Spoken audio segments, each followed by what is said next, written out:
Bonjour, dans cette vidéo je vais aborder les boucles dans C#.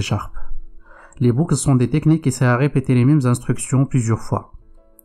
Dans chaque boucle, on trouve une condition de début et une condition de fin, ou une condition d'arrêt. Et entre les deux, il y a les différentes instructions qui seront répétées plusieurs fois. C'est ce qu'on appelle le corps de la boucle.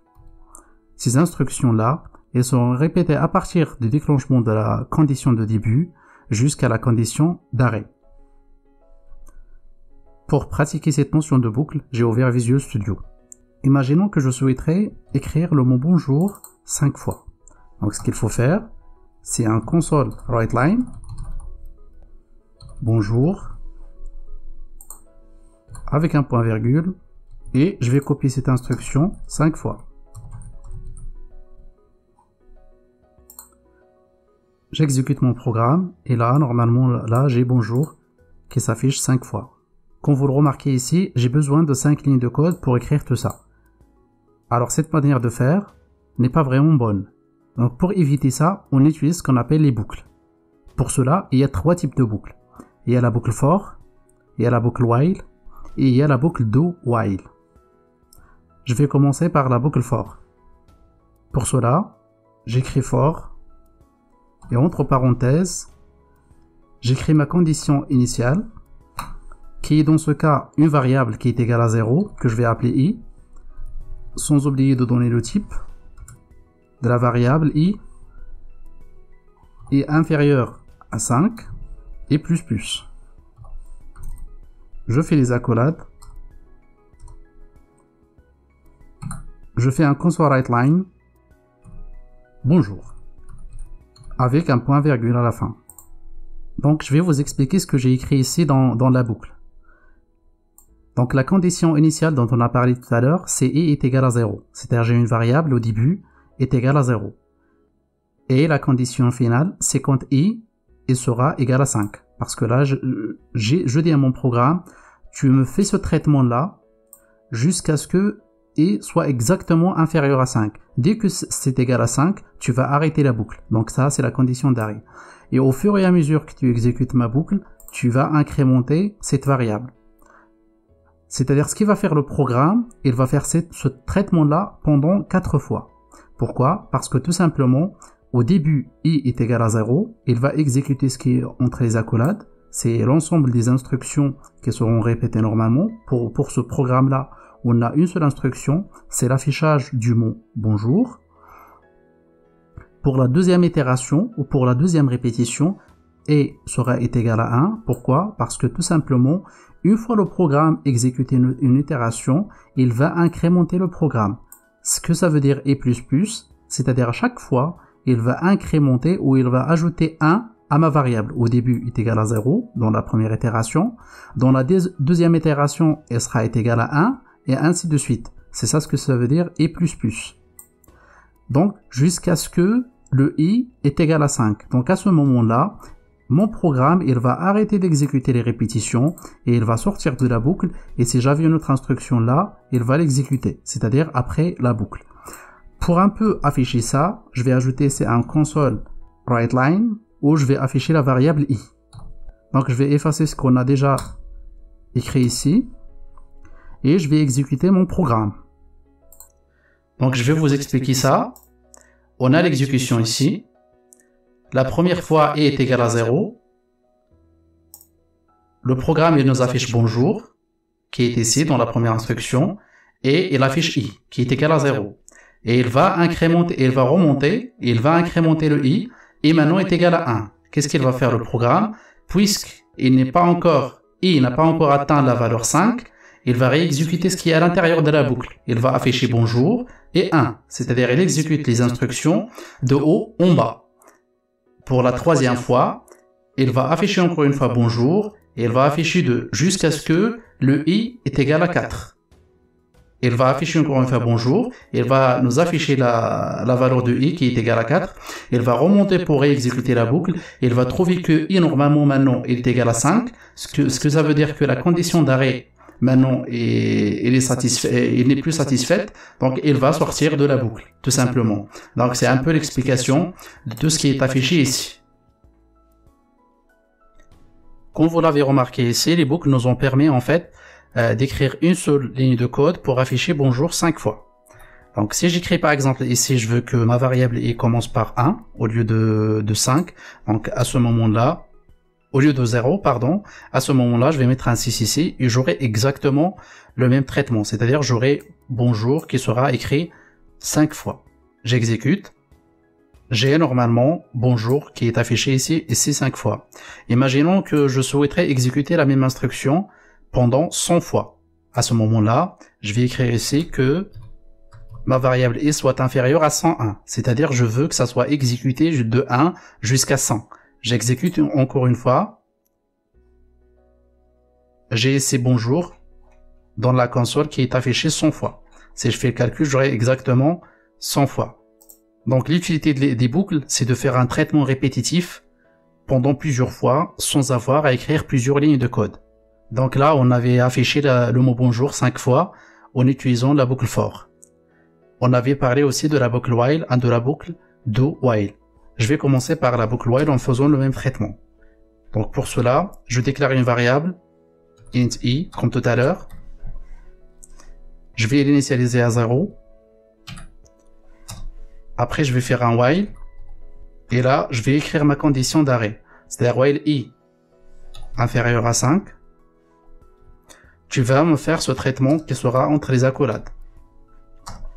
Dans ce cas-là, c'est un console writeLine et je vais afficher, au lieu de i, je vais afficher bonjour.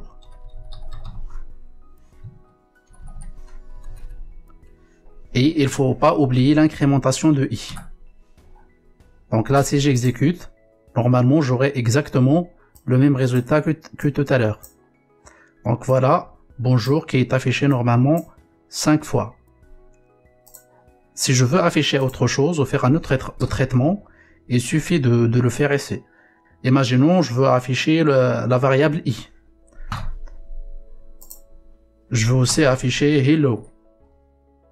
Donc ce qu'il va faire le programme, c'est qu'il va regarder à chaque fois que i normalement est inférieur à 0, est inférieur à 5, il va exécuter tout ce qui est entre les accolades. C'est-à-dire, il va entrer ici, il va afficher bonjour, il va afficher la valeur de i, et il va afficher hello. Il va incrémenter la valeur de i, c'est-à-dire, il était au début à 0, il va devenir 1, il va remonter pour faire la deuxième itération, il va regarder que i est toujours inférieur à 5, il va faire la même chose, ainsi de suite, jusqu'à ce qu'il va remonter la dernière fois, il va trouver que i est égal à 5, donc à ce moment-là, il va pas exécuter ce qui est entre les accolades, donc il va pas faire la boucle. Donc dans ce cas-là, si j'exécute, j'aurai normalement bonjour, 0 et hello. Ça, c'est la première itération. Il va incrémenter le i.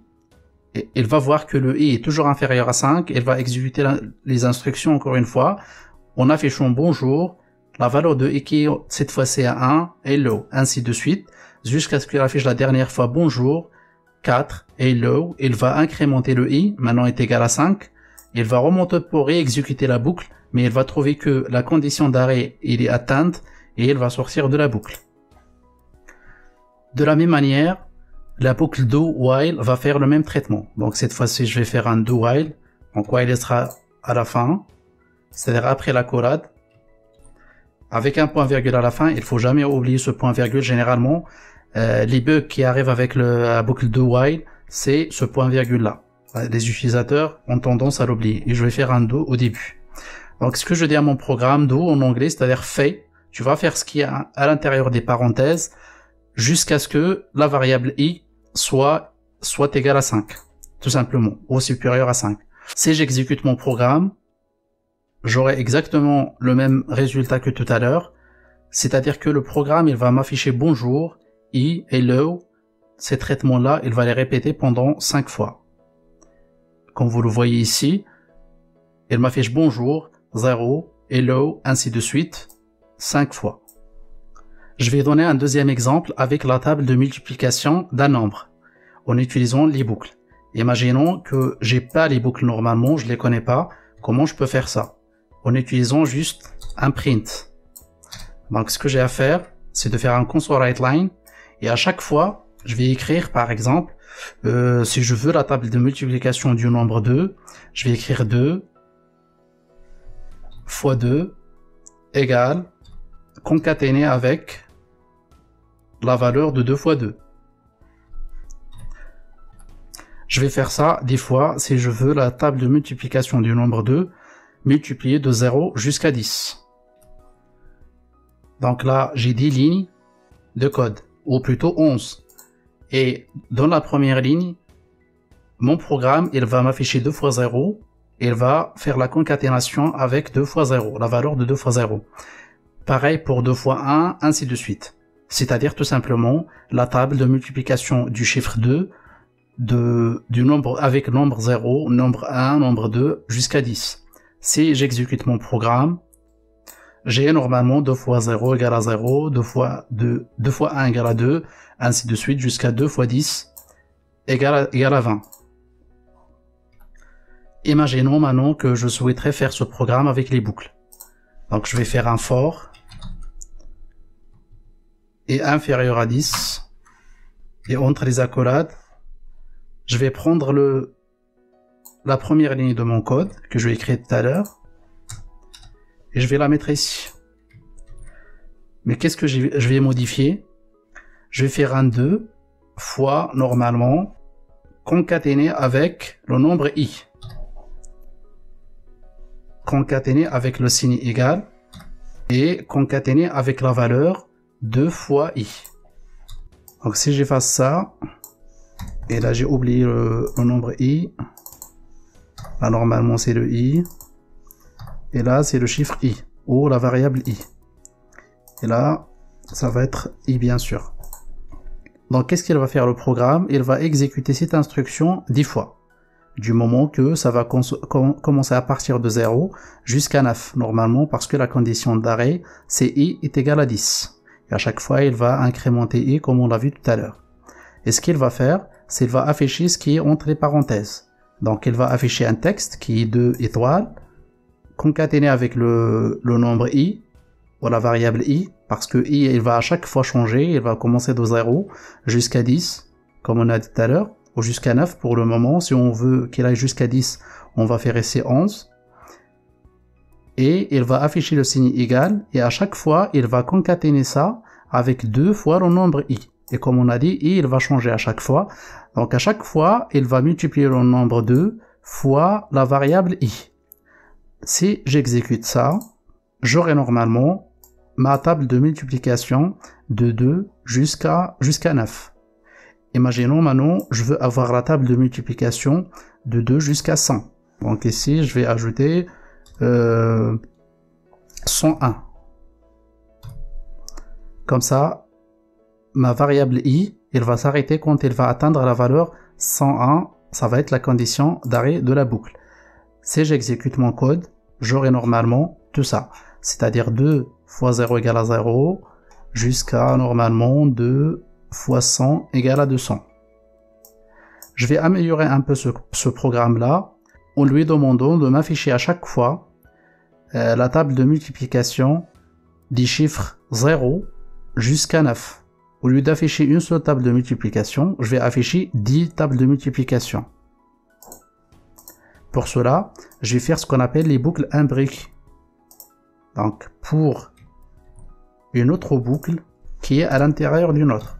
Et là, je vais modifier un peu les variables et je vais vous expliquer ça.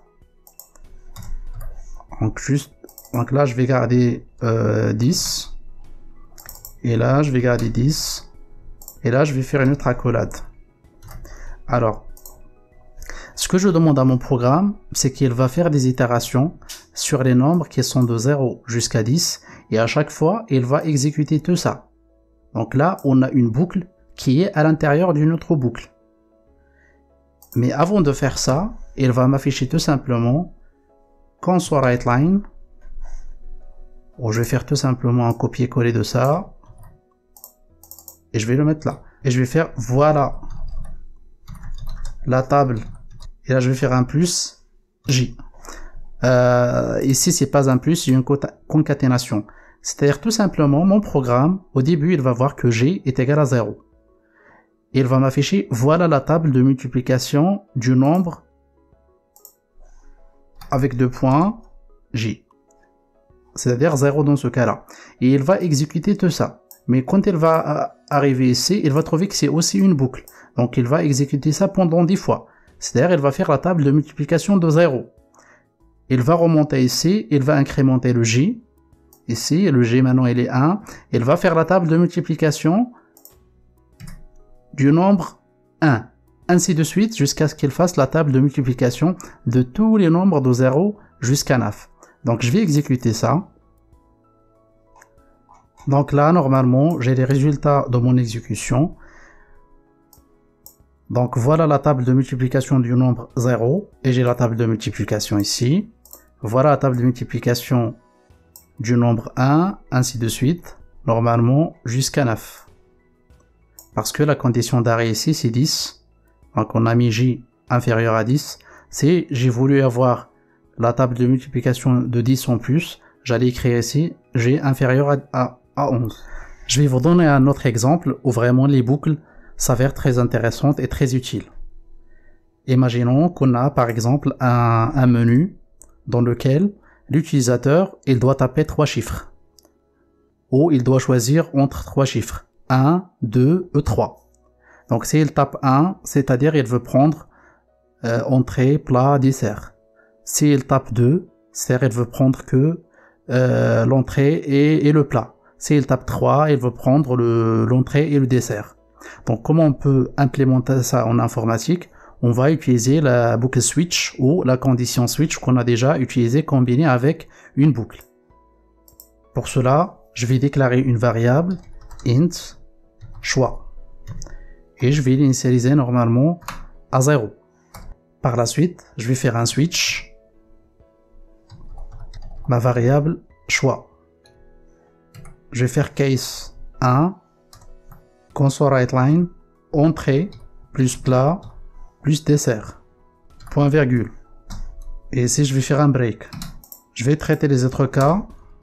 Dans cet exemple là, on a utilisé la condition switch ou la structure switch pour exprimer les conditions.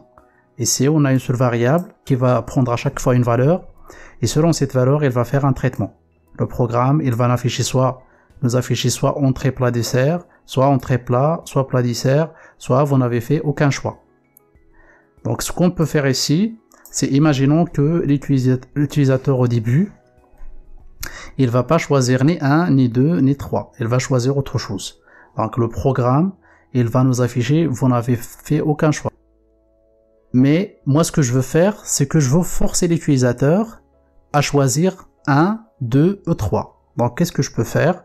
Je vais ajouter une boucle en disant while choix différent de 1 and choix différent de 2 and choix différent de 3.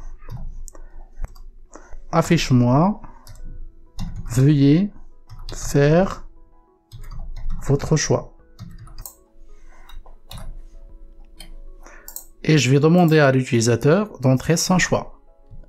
Console readline que je vais mettre dans la variable choix.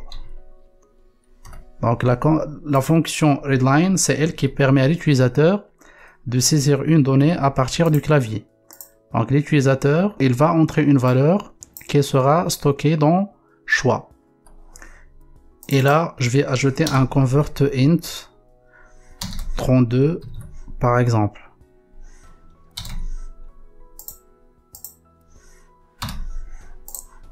Donc c'est juste que la fonction readline, elle accepte des chaînes de caractères. Donc là, je vais les convertir tout simplement à un int parce que la variable choix, c'est un type int.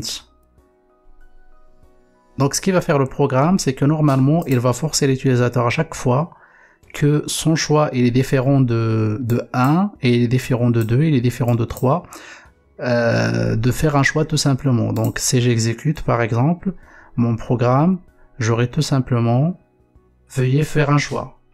Si je tape 5, j'aurai vous n'avez fait aucun choix, veuillez faire un choix. Donc à chaque fois, si mon choix il est différent de 1 et de 2 et de 3, j'aurai tout simplement à taper un autre choix. ainsi de suite jusqu'à ce que je fasse par exemple 1, et là j'aurai entrée, plat, dessert. Donc c'est un exemple simple où l'utilité des variables nous permet en fait de contrôler la saisie des utilisateurs. Imaginons que je veux que l'utilisateur saisisse que des chiffres qui sont entre 1 et 10, ou qui saisissent qu'une chaîne de caractères. C'est aussi, par exemple, lorsqu'il veut votre terminal ou votre console, il vous dit taper n'importe quelle touche pour sortir, par exemple, du console. C'est-à-dire là, il y a une instruction où derrière, le code qui est utilisé, c'est des boucles. Donc, ça sera tout pour cette vidéo. Je vous remercie beaucoup et je vous dis à la prochaine vidéo. Et surtout, si vous avez des questions par rapport à ça, n'hésitez pas à les mettre dans les commentaires.